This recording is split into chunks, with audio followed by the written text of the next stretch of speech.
Welcome to ரெபேக்கால் recipes Tamil. இன்றைக்கி நம்ம ரெபேக்கால் ரெசிப்பியில் ரவா கேசரி எப்படி பண்ணுறதாங்க பார்க்க போகிறோம். சாப்பிட்றதுக்கு அவ்வளோ டேஸ்ட்டாக இருக்குங்க. எவ்வளோ நேரம் ஆனாலும் காஞ்சி போகாமல் சாஃப்டாகவே இருக்குங்க. அந்த மாதிரி இன்றைக்கி நம்ம ரவா கேசரி பண்ண போகிறோம்.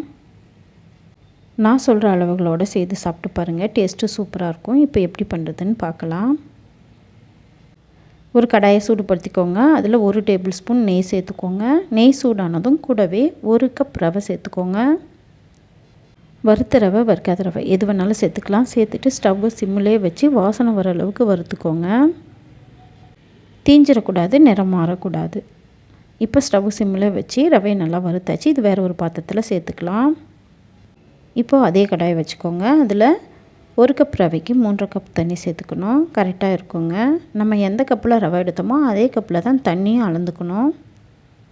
3 கப் தண்ணி சேர்த்தாச்சு. தண்ணி நல்லா கொதிக்கணும்.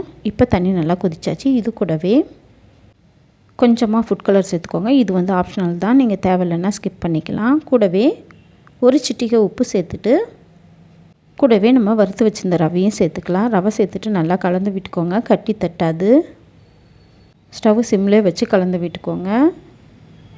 சிம்லே வச்சு கலந்து விட்டுக்கிட்டே இருங்க. நம்ம ஊற்றிருக்கிற தண்ணியிலே ரவை நல்லா உறிஞ்சி வெந்து வரும். இப்போ வெந்து வந்ததும் இந்த மாதிரி மூடி போட்டு ஒரு 3 நிமிஷம் மூடி வச்சுருங்க.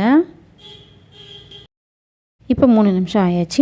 ரவை நல்லா வெந்து வந்தாச்சுங்க. இப்போ இது கூடவே 1/4 டீஸ்பூன் வெண்ணிலா எசன்ஸ் சேர்த்துக்கலாம். இதுக்கு பதில் நீங்கள் ஏலக்காய் தூள் கூட சேர்த்துக்கலாங்க, உங்கள் விருப்பம்தான். சேர்த்துட்டு கூடவே 3/4 கப் சர்க்கரை சேர்க்குறேங்க.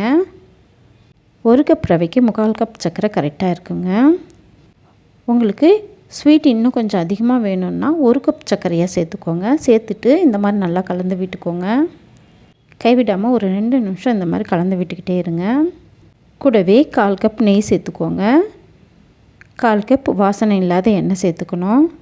சேர்த்துட்டு நல்லா கலந்து விட்டுக்கோங்க. 1 கப் ரவைக்கு 1/4 கப் எண்ணெய், 1/4 கப் நெய் சேர்த்துருக்கோம். சேர்த்துட்டு இந்த மாதிரி நல்லா கலந்து விட்டுக்கோங்க. இப்போ நல்லா கலந்து விட்டாச்சு. கூடவே 1 டேபிள் ஸ்பூன் நெய்யில் முந்திரி திராட்சை நல்லா வறுத்துட்டு சேர்த்துக்கோங்க. சேர்த்துட்டு நல்லா கலந்து விட்டுக்கலாம். உங்களுக்கு எண்ணெய் வேண்டான்னா 1/2 கப் நெய்யாகவே சேர்த்துக்கோங்க. டேஸ்ட்டு சூப்பராக இருக்கும். இப்போ நல்லா கலந்து விட்டாச்சு. ஸ்டவ் ஆஃப் பண்ணிடலாம். பாருங்கள், கரண்டியில் ஒட்டவே இல்லை. எவ்வளோ நேரம் ஆனாலும் நல்லா சாஃப்டாகவே இருக்கும். சாப்பிட்றதுக்கு அவ்வளோ டேஸ்ட்டாக இருக்குங்க. நீங்களும் ட்ரை பண்ணி பார்த்துட்டு கமெண்ட்டில் எப்படி இருக்குன்னு சொல்லுங்கள். இந்த வீடியோ உங்களுக்கு பிடிச்சிருந்தால் லைக் பண்ணுங்கள், ஷேர் பண்ணுங்கள், கமெண்ட் பண்ணுங்கள். மறக்காமல் நம்ம சேனலுக்கு சப்ஸ்கிரைப் பண்ணுங்கள். தேங்க்யூ ஃபார் வாட்சிங்.